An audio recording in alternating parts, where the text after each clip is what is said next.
Okay, there again, 6 o'clock, call meeting to order.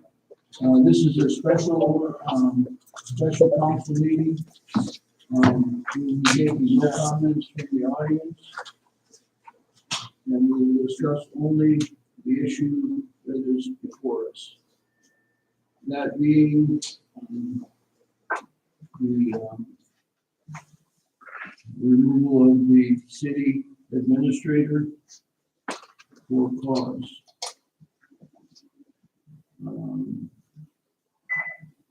We need to have a motion to approve the removal of the administrator. Yeah, first off, check out the people at the meeting that actually call for a We got motion. to back up.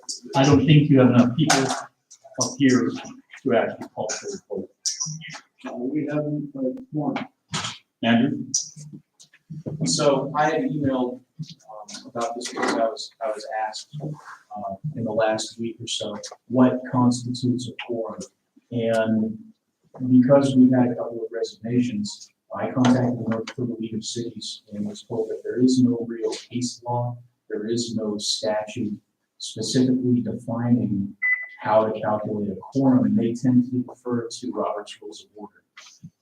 That being said, there is an Attorney General's opinion, it's 97-L-112, that says, and first off, I'll start by saying that opinion is about mass resignations from the council. The council would be unable to do business. However, there is a line in that opinion that strongly implies that a quorum is a majority of the seats, not the current members. So the guidance I got from the League of Cities is that if we have a 7-member council, we would need four members present. So we can discuss, we just can't vote. We have four with the mayor, right? But the mayor doesn't make some ties.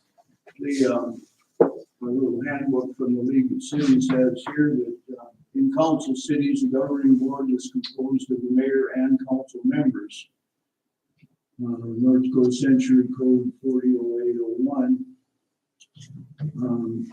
For example, in a city with a mayor and 4 council members, any 3 of these 5 will constitute a quorum for doing business.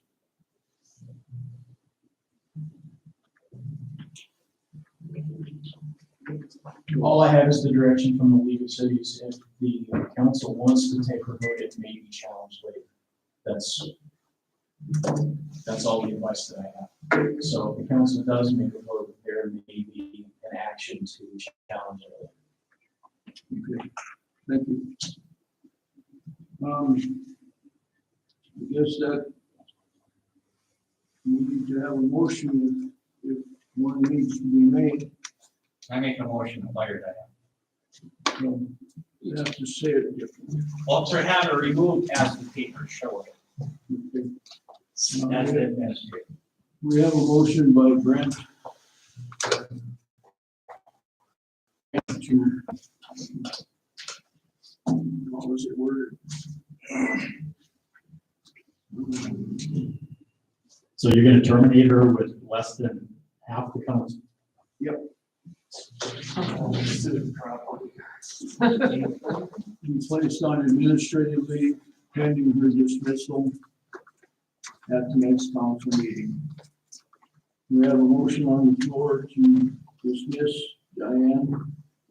We no longer have quorum. Not Marvin. Yeah, Steve got up and walked out. Well, actually, it's still in the room. He's still in the room. Oh, okay. Now he's watered out. I also received an opinion from the North Dakota League of Cities on quorum, and since we are down to 5 members, any 3 technically constitute right now with the special election pending. As a matter of fact, if we lost, let's even say 2 more, these people were elected by you all. So technically they have the responsibility to hold their office until they are replaced. Yeah, and the Attorney General's opinion is about the resignation of 4 out of the 5 counselors from, I believe it was from Milwaukee. Yep, I received the same. Yeah, and the opinion focuses on that they would not have a quorum because they didn't have enough council members. So the implication is, if you had, if you're only treating it as the current members, a majority of the current members, then one person on the council would be enough to conduct business if there were 6 other people absent, or 5 other people, whatever. The implication in the opinion is that because of that conclusion, then quorum is treated as a majority of the number of seats and not a majority of the number of members. So and that's what I got from the League of Cities, that it's the implication of the letter, it's not the actual conclusion of the letter, it's just implied based on what the conclusion is. Okay, in English? Okay. You have to count seats, not that. No, I don't really know how to explain it clearer than that. Let me try again. So there's 7 people on the council, okay? If we're looking at now there's currently 5, then if you take it from the position of all you need is a majority of the 5, then 3 would be enough. Okay. If, let's assume then that there were 3, you would only need 2 people, right? Okay. And if there was only 1, then that person could entirely run everything. The problem is that one person would only be coming from 1 ward. So 1 ward would be entirely unrepresented. The opinion talks about representative government and democracy and the public's right to have all of those considered.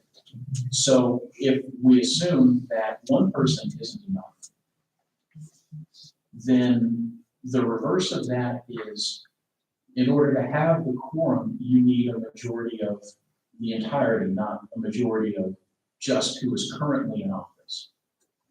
Because it's an extension of that conclusion that 1 person can't do all of it, that the opinion addresses.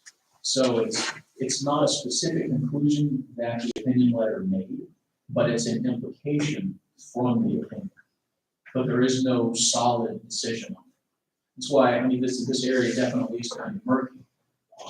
And I'm assuming if the council moves forward with a vote, there may be a challenge because of the murkiness, because there is no solid black and white, absolute guidance. The challenge In court, in court, Yeah. or to get it would Attorney basically, General's opinion, or well, it would most likely be a district court case, the challenge for, I guess, wrongful termination. So how do we go about forward city business till a special election? We play this game until then. That's the way it looks. Well, at to this me point, now. a quorum would be 4 out of 7. If you don't have 4 people at a meeting, you can't conduct city business. You can discuss it, but you can't vote on anything. And if you don't like something that was said, then you don't want out here. The council may have ways of addressing that, as in potential disciplinary issues.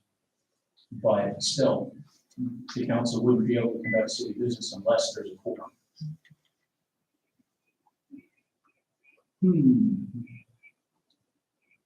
So I'm not saying the city can't, I'm saying there's no guidance. I don't really know. All I have is what the cities do.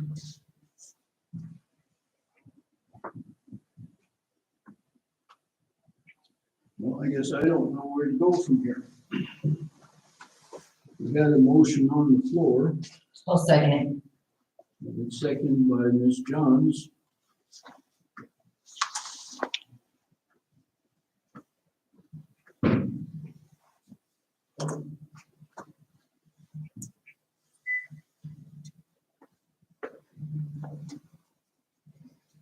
We have a motion to continue with the dismissal of Ms. Fuser. We have a second. Any further discussion? I do want to make one point. If this is a direction that the council is leaning toward, it appears that as of now, the city administrator has been placed on administrative leave.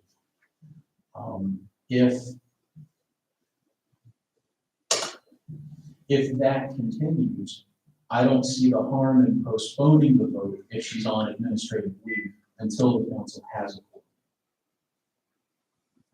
In the letter of dismissal, it has, until the next council meeting. Which would be Monday. So this, okay, this would be a general council meeting instead of a special council meeting. It would just be a regular meeting.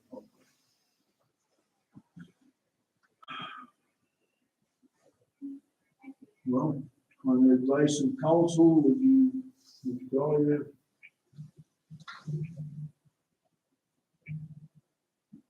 motion? I have a question, Chuck. Per the personnel policy manual, did you get the attorney's, approval? Yes. Yes, I was asked to review whether or not I believe that what has been alleged constitutes an inefficiency that would require the city attorney's approval and the council's approval. And I want to be clear, my approval is just with regard to the legality. It's not, you know, a personal opinion or anything like that. It's just if the allegations are proven, could it constitute an inefficiency? And I concluded that.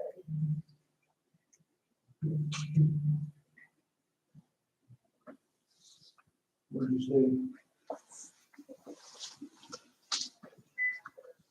Your advice then is to I would rescind it and go back and I try would- it the next meeting? I would postpone it until the regular meeting. So at any point, does someone walking out? I mean, we had quorum when we started. I don't know the answer to that. I assume it would be somewhere in the ordinances if there is an answer. But I can say right now, there is not a majority of the council present. Because we don't know if he just resigned. We have no idea. So then from here on out, we can't conduct city business per your interpretation of that attorney general's opinion. And again, that's another reason why I think it might be a good idea to wait until the regular meeting, because it would give more time to figure out what that was. They'll just do it again Monday. say? Monday's the next meeting. I'll rescind the motion until we'll address it at the next meeting on the attorney's advice.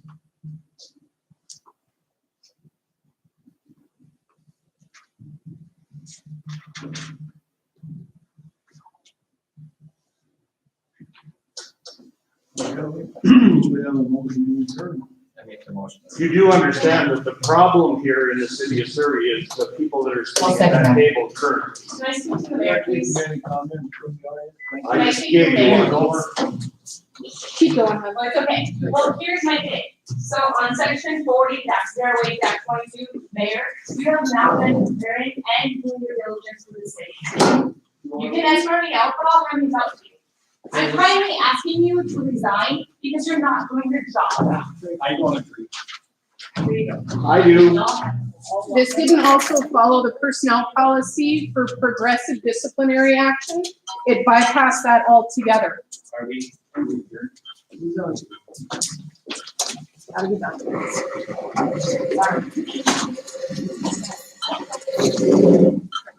You should run for council, Chuck. Sounds like a great idea.